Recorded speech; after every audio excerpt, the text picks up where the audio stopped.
ಅಂಬಿಕಾಗೆ ಸಹಾಯ ಮಾಡ್ತಿರೋ ಆ ಶಕ್ತಿನ ಈಗಲೇ ಬಂಧಿಸು.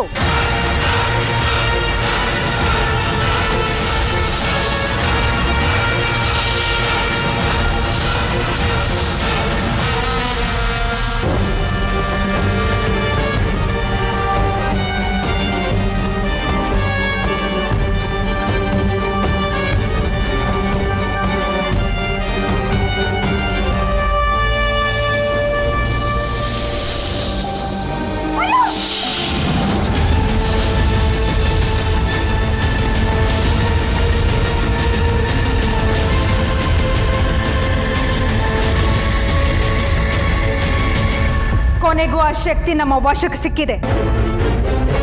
ಮುಂದಿನ ಕಾರ್ಯ ಶುರು ಮಾಡು.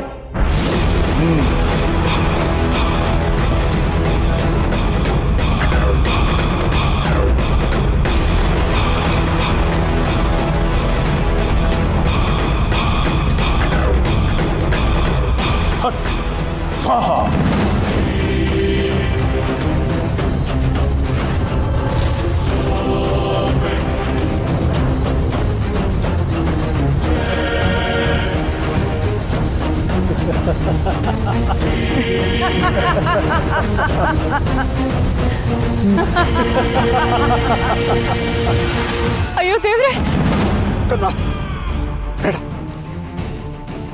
ಅಪಾಯ ಬೇಡ, ದೂರ, ಭಯ ದೂರ. ದೇವಿ, ಇದೇನಿದು?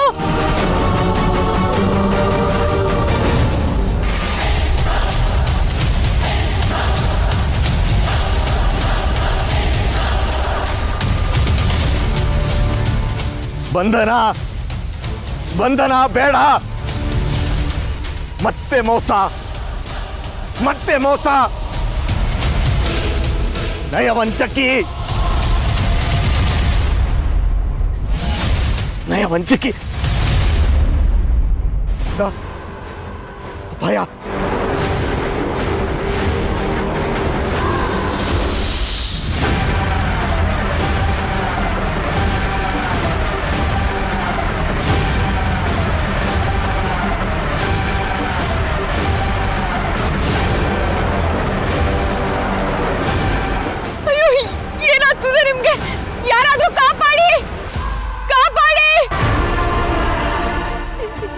ಯಾರೇನ್ ಮಾಡ್ತಿದ್ದೀರಾ? ನನಗೇನಾಗ್ತಿದೆ? ಬಿಡಿ, ನಾನು ಅವ್ರನ್ನ ಕಾಪಾಡಬೇಕು. ಬಿಡಿ ನನ್ನ.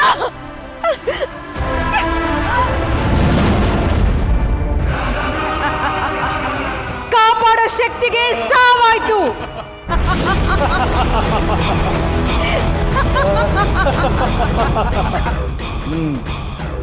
ಅಂತೂ ನಮ್ಮ ಗುರಿ ತಲುಪಿದ್ವಿ.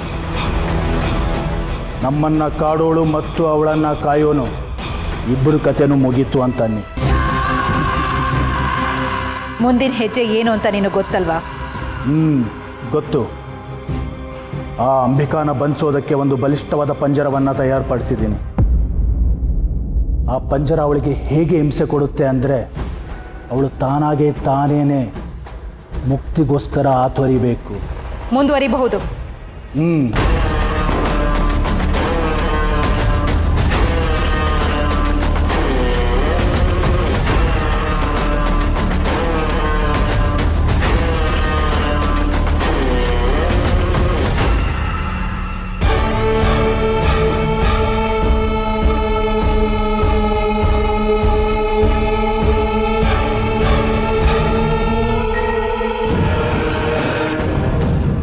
ಅವಳನ್ನು ನಾನು ಈ ಕನ್ನಡಿಯಲ್ಲಿ ಬಂಧಿಸ್ತೀನಿ. ಸರಿ, ಅವಳಿಲ್ಲಿಗೆ ಬಂದು ನನ್ನನ್ನು ನೋಡೋ ಹಾಗಿಲ್ಲ. ಅವಳು ಕಾಣದಿರೋ ಕಡೆ ನಾನಿರ್ತೀನಿ.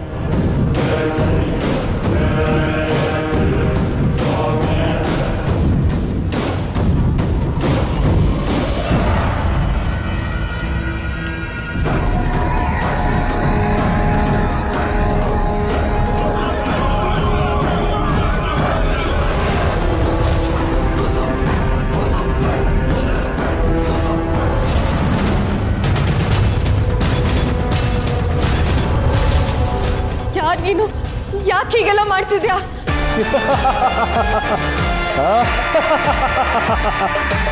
ನಿನ್ನ ಪ್ರಶ್ನೆನೇ ತಪ್ಪು.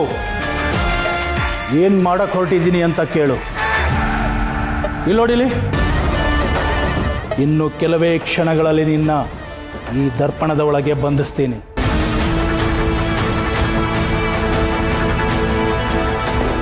ಆಮೇಲೆ 1 ವಾರದ ನಂತರ ಬರೋ ಘೋರ ಅಮಾವಾಸ್ಯೆ ದಿನ ಈ ಕನ್ನಡಿಯನ್ನು ಸರ್ವನಾಶ ಮಾಡ್ತೀನಿ. ಆಮೇಲೆ ನೀನು ನಾಶ ಆಗ್ತೀಯಾ. ನೋಡು, ದಯವಿಟ್ಟು ಹಾಗೆಲ್ಲ ಮಾಡಬೇಡ. ನನಗೊಬ್ಳು ಮಗಳಿದ್ದಾಳೆ, ಅವಳ ಪ್ರಾಣ ಅಪಾಯದಲ್ಲಿದೆ. ನಾನು ಅವಳನ್ನ ಕಾಪಾಡಬೇಕು. ನಾನು ನಿನಗೆ ಏನು ದ್ರೋಹ ಮಾಡಿಲ್ಲ, ಮತ್ತು ನನಗೆ ಯಾಕೆ ಹೀಗೆಲ್ಲ ಮಾಡ್ತಿದ್ಯಾ? ಅಷ್ಟೆಲ್ಲ ಹೆದರ್ಕೋಬೇಡ. ಸತ್ತೇ ಹೋಗಿರೋರಿಗೆ ನಾಶ ಆಗೋದು ಅಷ್ಟೊಂದು ದೊಡ್ಡ ವಿಷಯನಾ? ಇನ್ನೊಂದು ವಾರಕ್ಕೆ ನಾಶ ಆಗೋ ನಿನಗೆ ಸ್ವಲ್ಪ ದಿನ ಖುಷಿ ಸಿಗೋ ಹಾಗೆ ಮಾಡೋಣ. ನೀನು ಈ ಕನ್ನಡಿ ಜಗತ್ತಿಗೆ ಹೋದ್ಮೇಲೆ ಅಲ್ಲಿ ನಿನಗೆ ನಿನ್ನ ಮನೆಯವರೆಲ್ಲ ಕಾಣ್ತಾರೆ. ಆ ಮನೆ ಕನ್ನಡಿಲೂ ನೀನು ಇರ್ತೀಯ. ನಿನ್ನ ಯಾರೂ ನೋಡೋಕ್ಕಾಗಲ್ಲ. ಆದರೆ ನೀನು ಎಲ್ಲರನ್ನೂ ನೋಡಬಹುದು. ಮುಂದೆ 1 ವಾರದ ನಂತರ ದಯವಿಟ್ಟು ಹಾಗೆಲ್ಲ ಹೇಳ್ಬೇಡಿ. ನಾನು ನನ್ನ ಮಗಳಿಗೋಸ್ಕರ ಇಲ್ಲೇ ಇರಬೇಕು. ನಿನಗೀಗ ಉಳಿದಿರೋದು 1 ವಾರ ಮಾತ್ರ. ನಂತರ ಮುಕ್ತಿ. ನೋಡಿ ನನ್ನ ಮಾತು ಕೇಳಿ. ನನ್ನ ಮಗಳು ನನ್ನ ಮಗಳಿಗೋಸ್ಕರ ಇಲ್ಲೇ ಇರಬೇಕು.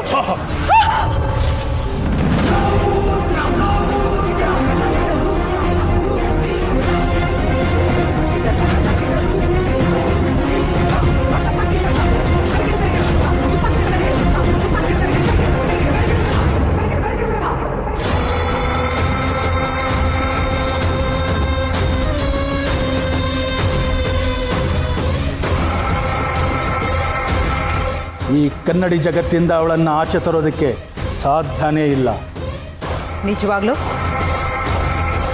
ನಿಜವಾಗ್ಲೂ ಅವಳನ್ನ ಯಾವ ಶಕ್ತಿಯಿಂದನೂ ಆಚೆ ತರೋದಕ್ಕೆ ಸಾಧ್ಯ ಇಲ್ವಾ? ಅದು ಇದೆ, ಸಾಧ್ಯ ಇದೆ.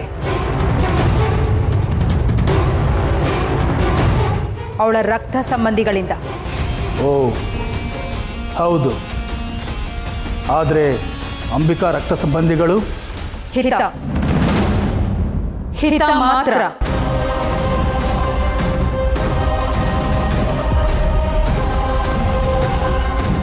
ಆದರೆ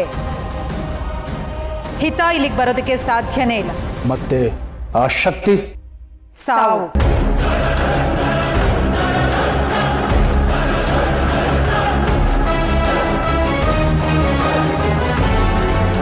ಸಾವಾಯ್ತು ಶಕ್ತಿಗೆ.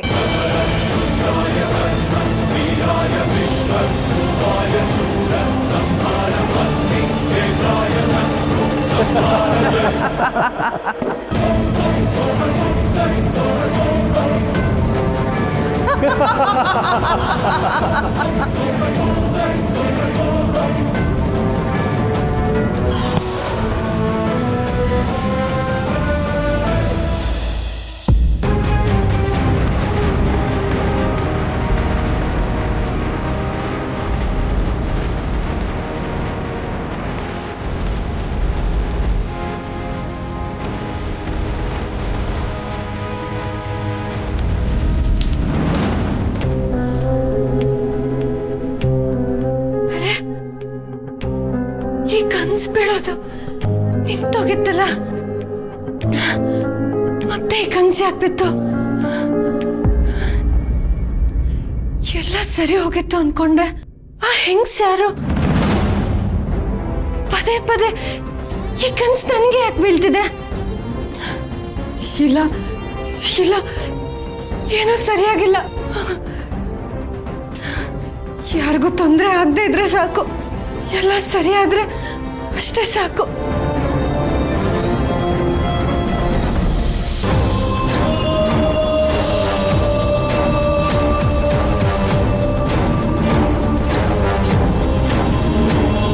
ಅಮ್ಮ ಅಮ್ಮ ಅಮ್ಮ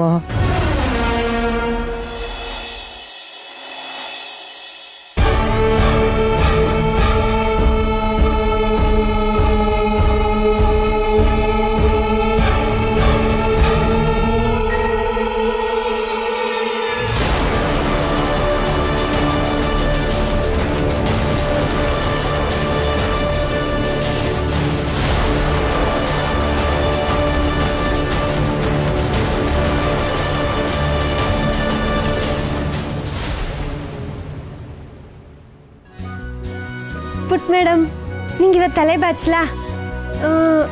ಜುಟ್ಟು ಹಾಕ್ಲಾ ನಿಂಗೆ? ಜಡೆ. ಸರಿ ಬಾ, ಕನ್ನಡಿ ಮುಂದೆ ನಿಂತ್ಕೋ, ಜಡೆ ಹಾಕ್ತೀನಿ.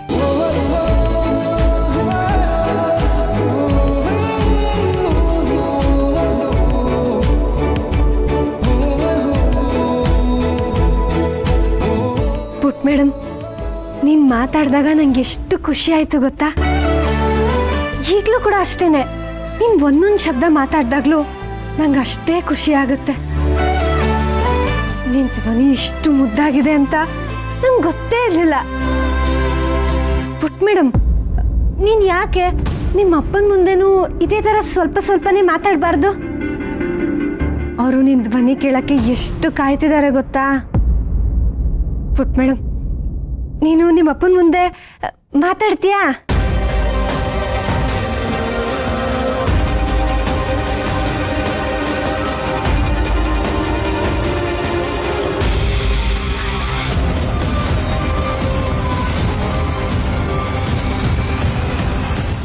ಏನಾಗ್ತಿದೆ? ನಾನು ಎಲ್ಲಿ ಸಿಕ್ಕಾಕೊಂಡಿದ್ದೀನಿ? ಇದು ಯಾವ ಜಾಗ? ಪುಟ್ ಮೇಡಮ್,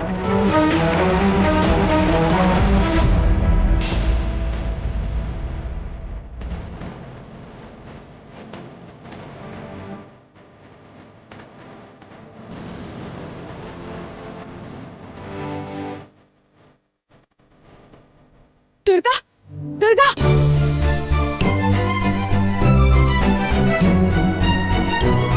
ಪುಟ್ ಮೇಡಮ್, ಈ 2 ಜಡೆಲಿ ಎಷ್ಟು ಮುದ್ದ ಕಾಣ್ತಿದ್ಯಾ ನೋಡು.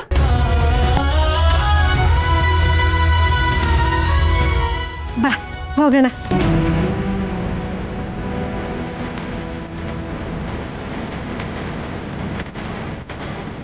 ದುರ್ಗಾ, ದುರ್ಗಾ, ನಾನು ಇಲ್ಲಿದ್ದೀನಿ.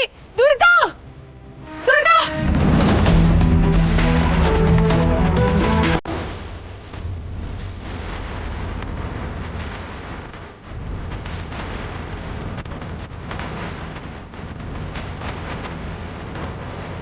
ಯಾಕಿವತ್ತು ಏನೋ ವಿಚಿತ್ರ ಅನಿಸ್ತಿದೆಯಲ್ಲ? ಏನೋ ಒಂದು ಸರಿ ಇಲ್ಲ.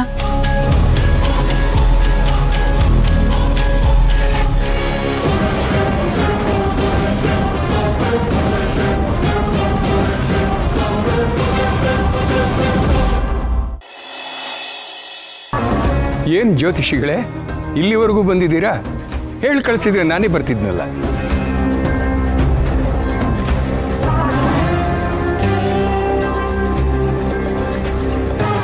ಮದುವೆಯ ಈ ಬಂಧ ಅನುರಾಗದ ಅನುಬಂಧ, ಏಳೇಳು ಜನುಮದಲು ತೀರದ ಸಂಬಂಧ, ಮದುವೆಯ ಸಡಗರ.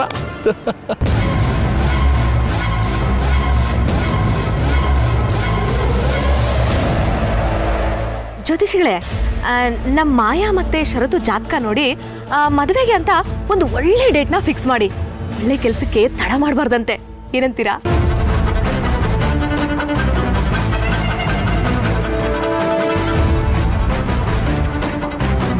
ಜಗನ್ನಾಥ್ ಅವರೇ, ನಿಮ್ಮ ಹತ್ರ ಪ್ರತ್ಯೇಕವಾಗಿ ಮಾತಾಡಬೇಕಿತ್ತಲ್ಲ.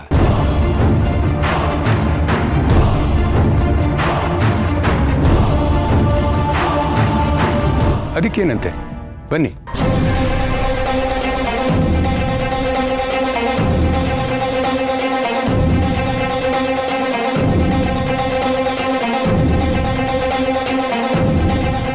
ಓಯ್ ಪ್ರಾಣಿ, ಇವ್ರಿಗೆ ನಮ್ಮ ಮಾಯಾ ಶರತು ಜಾತಕ ನೋಡಿ ಒಂದು ಡೇಟ್ ಹೇಳಿ ಅಂದೆ. ಇವ್ರು ಯಾಕೆ ನಮ್ಮ ಅಣ್ಣನ ಪಕ್ಕಕ್ಕೆ ಕರ್ಕೊಂಡು ಹೋದ್ರು? ಎಲ್ಲರ ಮುಂದೆ ಹೇಳಿದ್ರೆ ಆಗ್ತಿರ್ಲಿಲ್ವಾ? ಮೋಸ್ಟ್ಲಿ ನಿನ್ ಮುಂದೆ ಹೇಳೋದಕ್ಕೆ ಅವ್ರಿಗೆ ಭಯ, ಅದಕ್ಕೆ. ಪ್ರಾಣಿ, ಕಟಿಟ್ ಕಣ್ಣ ನೋಟದಲ್ಲೇ ನೀ ಕಾಡಬೇಡವೋ ಚಿನ್ನ. ನಿಮ್ಗೆ ಯಾವಾಗ ನೋಡಿದ್ರು ತಮಾಷೆ ಅಲ್ವಾ? ನನ್ ತಲೆ ಬಿಸಿ ನನಗಾಗಿದೆ. ಏನೇ ತಲೆ ಬಿಸಿ? ಸೊಂಟು ಚಿಂತೆನಾ? ಪ್ರಾಣಿ, ಸುಮ್ಮನೆ ಇದ್ದು ಬಿಡಿ. ಅದನ್ನ ಮಾತ್ರ ನೆನಪಿಸ್ಬೇಡಿ ನೀವು. ಮತ್ತಿನ್ನೇನ್ ಚಿಂತೆ? ಅಲ್ಲ ಪ್ರಾಣಿ, ಇನ್ನು ಒಂದು ವಾರದಲ್ಲಿ ಒಂದು ಒಳ್ಳೆ ಮುಹೂರ್ತ ಸಿಕ್ಕರೆ ಎಷ್ಟು ಚೆನ್ನಾಗಿರುತ್ತಲ್ವಾ?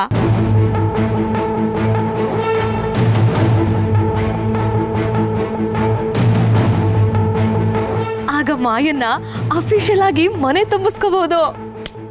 ಕರೆಕ್ಟ್. ಆಗ ಇವಳು ನಮ್ಮ ಮನೆ ಮೆಂಬರ್ ಆಗ್ತಾಳೆ.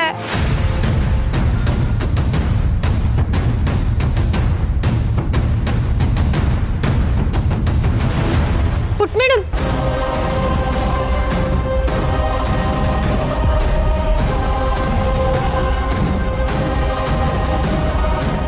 ಶರದಾ, ಯಾಕೋ ಎದ್ಬಿಟ್ಟೆ? ಇರು, ಜ್ಯೋತಿಷಿಗಳು ಏನು ಹೇಳ್ತಾರೆ ಕೇಳೋಣ. ಇಲ್ಲಿವರೆಗೂ ಬಂದಿದ್ದಾರೆ ಅಂದರೆ ಏನೋ ವಿಚಾರ ಇರಬೇಕು. ಕೂತ್ಕೊಳ್ಳೋ. ಕೂತ್ಕೋ ಕೂತ್ಕೋ.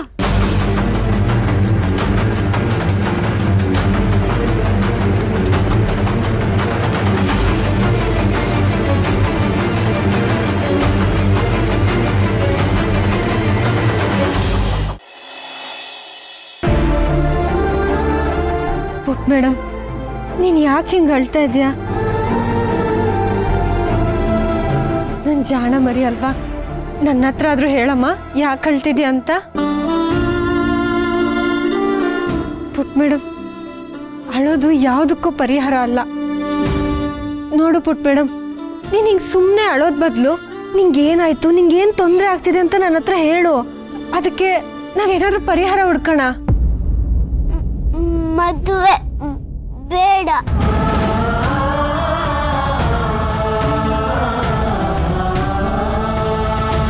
ಛೇ, ಎಲ್ಲ ಕೈ ಮೀರಿ ಹೋಗ್ತಾ ಇದ್ರು. ನನ್ನ ಕೈನಲ್ಲಿ ಏನೂ ಮಾಡೋಕ್ಕಾಗ್ತಿಲ್ವಲ್ಲ. ಅಸಹಾಯಕತೆ ಅಷ್ಟು ದೊಡ್ಡ ಹಿಂಸೆ ಬೇರೆ ಇಲ್ಲ. ಮೊದಲಾದರೆ ದುರ್ಗಾ ಅಟ್ಲೀಸ್ಟ್ ನನಗೆ ಹೆಲ್ಪ್ ಮಾಡ್ತಾ ಇದ್ಲು.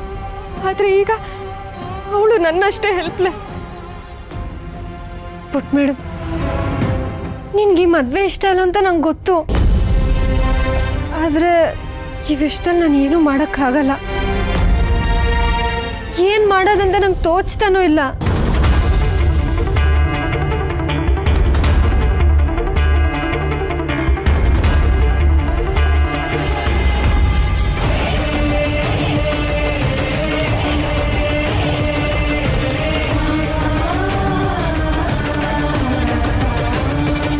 ಪುಟ್ ಮೇಡಮ್, ಕಷ್ಟಗಳಿಗೆ ಪರಿಹಾರ ಕೊಡ್ತಾಳೆ ಅಂತ ಜನರು ನಂಬೋಳು ಒಬ್ಳಿದ್ದಾಳೆ.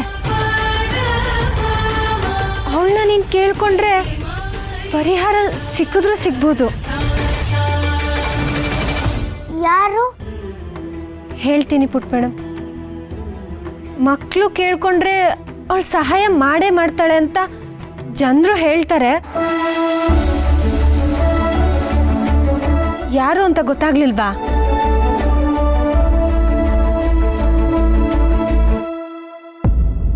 ಅವಳು ಫ್ಯಾನಾ? ಇನ್ನೂ ಮೇಲೆ ಟೆರೆಸ್ ಅಲ್ಲಿ ಯಾರು ಇಲ್ವಲ್ಲ.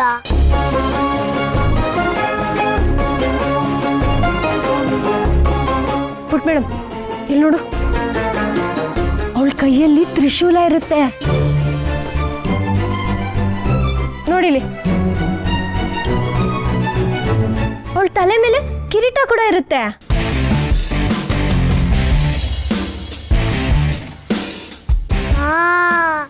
ಕ್ವೀನ್ ಅಲ್ಲ ಪುಟ್ ಮೇಡಮ್.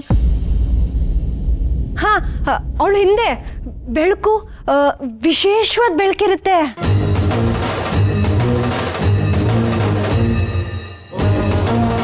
ಅಜ್ಜಿ